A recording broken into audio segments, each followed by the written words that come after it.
On February 8, 2022, our community will vote on the replacement of the expiring Educational Programs and Operations Levy. This is a replacement levy, not a new tax.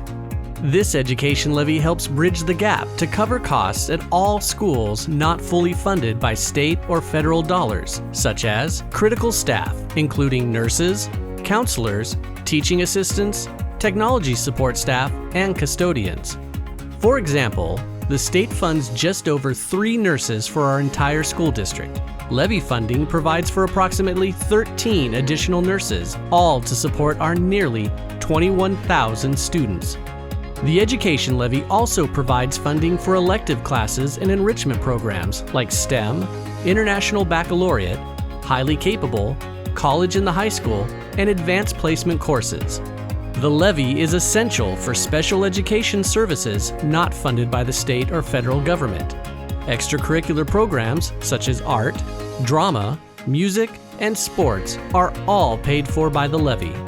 4 years ago, voters approved an education levy with an estimated tax rate of $1.50. With that levy expiring at the end of 2022, the district is asking for a replacement of the expiring levy, which would keep a consistent tax rate.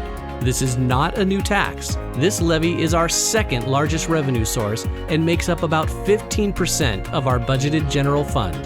If the levy does not pass, it would mean significant reductions in staff, programs, and services for students. This levy is a continuation of our community's commitment to our schools and investment in our children.